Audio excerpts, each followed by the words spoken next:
False. Answer after the ads.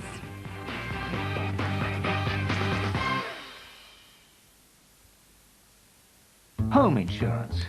We've all got things we want to protect.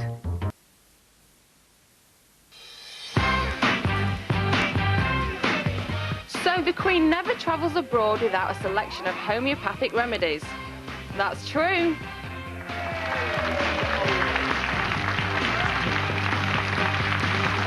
According to The Guardian, the Queen never travels abroad without at least 60 vials containing homeopathic remedies. She's also patron of the Royal London Homeopathic Hospital, which I can say has had a tough ride of late as local healthcare trusts are refusing to refer patients in order to save their money for proper treatments.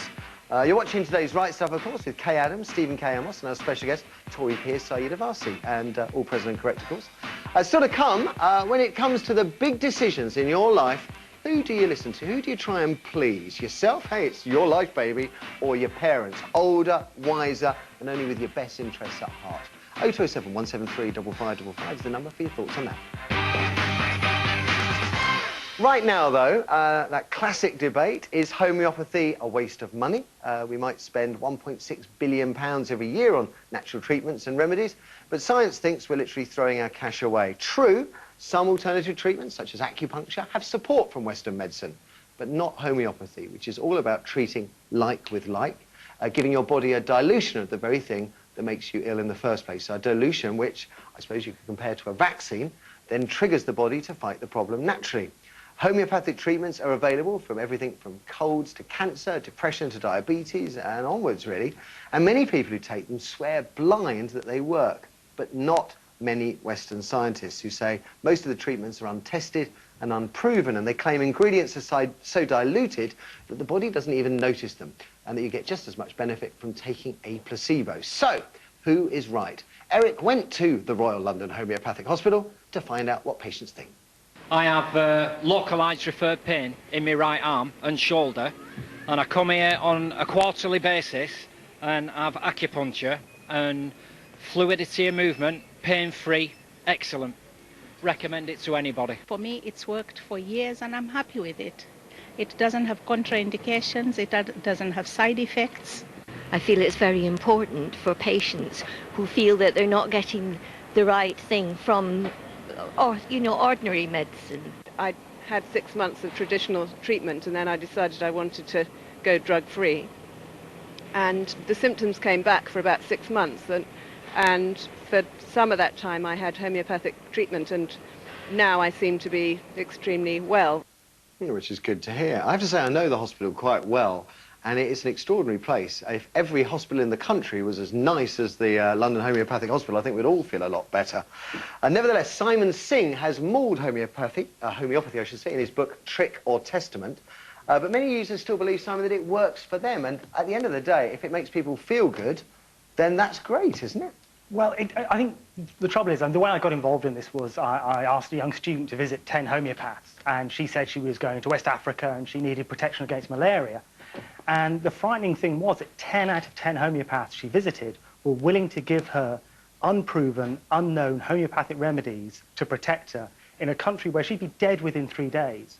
And so patient choice is important, but patients need to know the truth. Did any of these people die? Did she die? No, this was So a it story. worked, We were doing undercover recording, and Newsnight followed it up, and it was a big investigation, and I think quite a big scandal. I have to say, I travel every year with a group of guys, and I used to take malarial pills, Western malarial pills. They made me ill. I stopped taking them. I don't take anything anymore because I'm a cynic, but I travel with lots of people that take homeopathic cures for malaria, and they haven't taken it. They haven't got malaria, so I don't know what that proves. Matt, I love your show. I love you, but you cannot say things like this because you're putting people's health and lives at risk. I'm just telling you the truth. They took these pills. They didn't get malaria. Neither did I, but I didn't take any. If you can take responsibility for that statement, you're a braver man than I. It's a statement of fact. They took the pills, they didn't get malaria. And neither did you, and you didn't take any. I didn't take any, so I'm not making any claim for homeopathy or not. I'm just stating that they didn't get malaria. Absolutely. And I have to say, I mean, one thing also, Simon, you've got to just quickly say about when you sent the people and you sort of sent them undercover into the shops, it's a little bit like sending somebody into a gas station, a petrol station, and saying, you there behind the counter, Mr. Gas Station Man, can you tell me all about your oil? And so on. You were actually talking to people that weren't necessarily We should just introduce yourself here, Janie. You're Janie Goddard. Yes. You're about as expert on homeopathy as we can get. You're president of... the Complementary Medical Association. OK. Yeah. But Simon will say, and quite rightly as far as I understand it, that many, many homeopathic treatments have been subjected to rigorous testing, the kind of testing that Western medicines go through, and they fail. Actually, I completely agree. Yes, a lot of the trials have failed. However, there are an awful lot of trials that have succeeded as well. Now, the thing is, I think it's really important because there are different types of trials that work very, very well in different situations. And that's true for right across the whole board of science. So, for example, in homeopathy, one of the things we find works really, really well is the outcome trials. So, essentially, treating people using these medicines that are individualized to the individual person themselves. So what actually happens is a case-taking consultation process. The remedy, the medicine is then given, and then we see what happens. And we've had some enormous, large-scale trials with something like 23,000 consultations. And the people who came out of those trials, after 6 years, they were all followed up, and they all showed that they had something like 70% satisfaction rate, which is fantastic. The problem is you have no idea why those people get better. A lot of people get better because of their own healing abilities, time... But if say, a homeopathic cure triggers a natural healing response, that's a cure, isn't it? Does it trigger it, or is it just something we have already? I've got a bit of a sniffle at the moment, I'll be fine in a week. So the question is, you compare... There have been 2 very good trials, one on childhood asthma, one on headaches, where the drugs were individualized, the homeopathy wasn't, and there was no significant effect. Well, actually, we've got other trials. So what I prefer to do is I prefer to look at animal trials because, you know, then you can't actually invoke the placebo effect, can you? So when you've got a bunch of animals where you're actually testing them, there's just some research printed recently in one of, I think it was actually in Immunology, which is one of the world's leading scientific journals, and it actually showed that animals that were, mice actually, that were exposed to something called Chagas disease. Dear. Can I get that? C-H-A-G-A-S. Come on, even you so, lot, even really. so, it I mean, sounds come good. on, Is it nasty? Yes, it's really nasty. Okay, and you don't want it. You don't want to go there. So what actually happened was that these mice were treated homeopathically prior to being infected. It was a properly run, double-blind, placebo-controlled trial, the gold standard that Simon's actually talking about. And what actually happened was that the untreated mice died. The mice that weren't treated actually did not get the disease. So can I just say that? I mean, Simon, you've got trials that prove your case, and Jenny, you've got trials that prove your case, which makes it very difficult for us to know where the truth lies. So, Simon, if there are lots of people out there... Ask, are you, I believe it, do you use homeopathy? I don't have any great experience of it, to be honest, but I've got lots of friends who would absolutely swear by it, but I couldn't personally say. But there are hundreds of thousands of people in this country, and certainly worldwide, who do believe in it, Simon. If they do, and they think it helps them, and Janie's got trials for it, and you've got trials against it, what's the harm in it? I think the harm is that people can go to homeopaths. For example, the Society of Homeopaths last year on World AIDS Day held a conference about how homeopathy could perhaps help HIV. Now, that's hugely irresponsible. It's misinformation.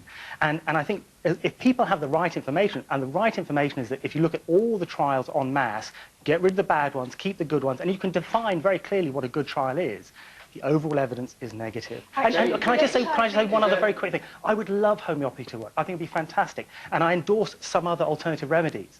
So the question is, why do I not endorse homeopathy? It's because it doesn't work. Well, actually, you've got to also look at trials that have been run on things like childhood diarrhea. Okay, there have been reproducible, double-blind, placebo-controlled trials all over the world in developing countries where children have had diarrhea. They've been treated using homeopathic medicines and also blank medicines, placebos as well. Now, what's actually happened is that the children who've been treated have had shorter duration of diarrhea. Now, why is this important? Well, it's important because you look at what's going on at the moment with the cyclone, where possibly 1 million people have been made homeless. They will not have access to water. They won't have access to shelter. They won't have access to clean water.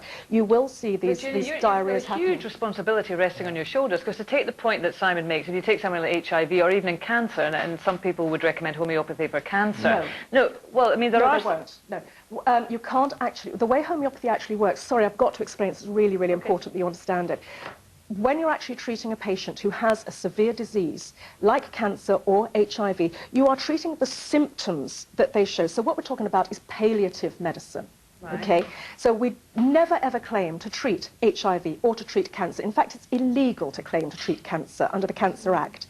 So we as homeopaths, we actually treat the presenting symptoms. So what that person actually is showing at that particular time. Okay, and so we're looking at helping the body to help itself. The problem you have really, isn't it, that you have, in our country, NHS, the problem we have is we have scarce resources. How do we spend those scarce resources? Do we spend it on alternative therapies? Do we spend it on traditional medication? And I think my own view is that if it makes people feel better, and I had a choice between choosing a couple of more hospital managers and alternative therapy, I'd go for alternative therapy. Well, don't you think the key decision should be you should spend money on what works and what's been proven to work and what's been proven to be safe as well? It's not just about the cure at the end of the day, it's about the whole quality of life issue. And a lot of people who use homeopathic drugs, I mean, we grew up on all sorts of lotions and potions. I don't know what my mum was giving us, but it always made us feel better.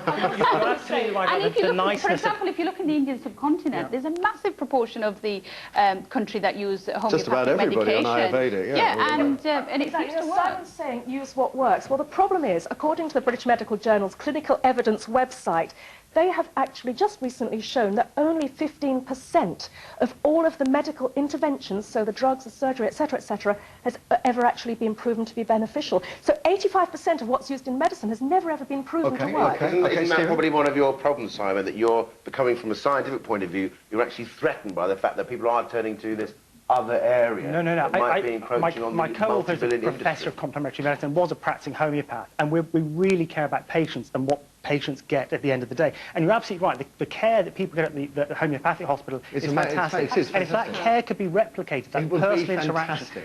Which leads me to my question to you, Janie. Is it not the fact that you're just actually targeting people who are actually at a vulnerable point in their lives and then just looking for the answer anywhere? Actually, we do tend to find that people come to us very much as a last resort when they've found that conventional medicine has not worked. However, there's another set of patients who come to you because they actually are looking at preventative medicine. Now, preventative medicine, if we can get everybody to live healthy, so eat right, exercise, have enough fluids and so on, they will actually be healthier, and that we also treat that set of patients as well. But that's where it really fails on the scientific level, doesn't it? Because preventative, how do you no, know it's preventing it? We can agree on that. If the advice given is great, we agree with that. Forgive me, I want to jump in. I want to find what you got at home have to say about homeopathy. It should be interesting. By all means, jump in. I'm sure you will. Amy?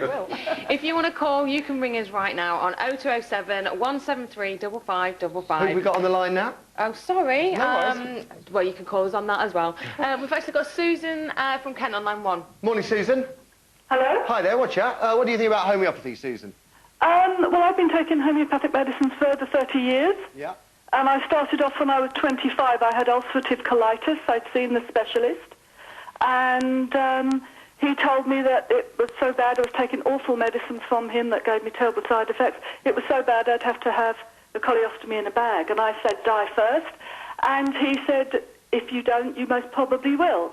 And then a friend of mine came to me and told me about this, and I thought it was weird and wacky, but when you're that unwell... We'll give it a go. And the homeopathic doctor, who had trained first as an ordinary GP, so she, you know, knew both sides, said it took a long time to get like this, it will take a long time to get better.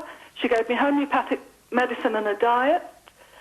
It took up to 2 years to properly fix the problem, but within a month I just felt so much better that I was able to confess to my doctor that I'd stopped taking the drugs and was doing this. At first he was furious, and so I said, oh, I won't do it anymore. Susan, So, and then I found out that it actually worked. Well, clearly from the fact you're on the phone. I have not had a problem. OK, now, Simon, I know that we could probably do this show all day, and we'll have calls like that all day from people who have gone so far down the route with Western medicine, given you know, grim ultimatums, you know, morbid ultimatums, they switch to homeopathy and they're still around. And these are the cases that I think we find so fascinating. I'm delighted that Susan's feeling better. And as she said, it would take a long time to get to the stage she was in. It would take her a long time to recover. And we don't necessarily really know it was a homeopathy. No. But you're right, we will get a lot of calls today about how wonderful homeopathy is, because what worried me when I sort of came on the show this morning was that yesterday I think Janie sent out an email to as many people as possible, saying, tell as many other people as possible to ring in the show, and you very kindly, very kindly gave the number of the show, which I thought was a little bit unfair. Oh, well, this is the 21st century, and it is not unknown for people to do the same. Phone in, show your support. Yeah. Simon, would you ever accept that maybe you are not doing the right tests? Maybe there's something happening in homeopathy that you don't understand, that is beyond your ken. The how it works is kind of irrelevant, because a lot of medicine, when it makes its breakthrough, we have no idea how it works. And yet you test it, and you say, my God, this really does work, from antibiotics to Helicobacter pylori antidotes for ulcers. And then you go away and say, well, this clearly does work because we've done the tests. It's the simplest thing in the world. It goes back 150 years. They had sailors who had scurvy. They gave some lemon juice. They gave some cider. They gave some vinegar. Those with lemon juice recovered. It's a clinical trial. It's the way medicine's progressed. OK, let's take another call, please, Amy. It's Ed from Kingston on line 2. Ed, good morning. Good morning. Morning. Are you a believer, sir? No, I'm not. OK. But I'm swaying. I mean, if you can make people well and make them feel well, and it gets rid of the worried well. Does it matter if the NHS? Does it matter if some of these homeopathic treatments, or many of these homeopathic treatments, have failed conventional Western scientific tests? If people feel better at the end? Well, yes. I mean, if it gets them off the critical hospital lists. I mean, the reason I rang in is because my mother died in hospital because she didn't get a doctor at the weekend. Basically, when she went in, we watched the Elvis thing, and then she said, oh, I suppose I better go in. And the last thing she sort of said was, don't get ill at the weekends because there's never a doctor, and the nurses don't speak English, and when you're old and you've got a stroke, it's kind of crucial to have English nurses that speak English, because two people that can't speak English properly, then... I've been in hospital recently, and everybody spoke English absolutely fine, so maybe you're just very unlucky where you are. With Kingston, yes. Yeah? But, and also, I mean, the doctor looked at the X-rays were up on the...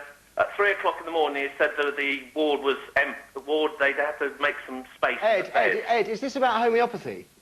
Well, it is. It's about diverting resources, and basically we need doctors. Well, I'm not talking about NHS directly. I'm talking about homeopathy. A lot of people pay it out of their own pocket. Thank you very much for the call. We'll get one more. £20 million was spent refurbishing the Royal Homeopathic Hospital, spent on homeopathy and related therapy. If that money spent on nurses... But I investigated this, and the actual cost to the NHS as a whole for the Royal Homeopathic Hospital is pennies compared to... It's tiny compared to the enormous amount of money currently held for legal situations, which is billions of pounds. So £20 million is pocket money relative to billions of pounds being spent, held back for legal fighting. Yes, it is. It's about £500 million on complementary medicine within the NHS is the current estimate. The numbers are hard to pin down. Managers and tick boxes and paper shufflers and everything else in the NHS. OK, I've got to jump in and wrap things up because otherwise we'll have no time for our last part. I knew it would be a heated debate. I thoroughly enjoyed it. It always is.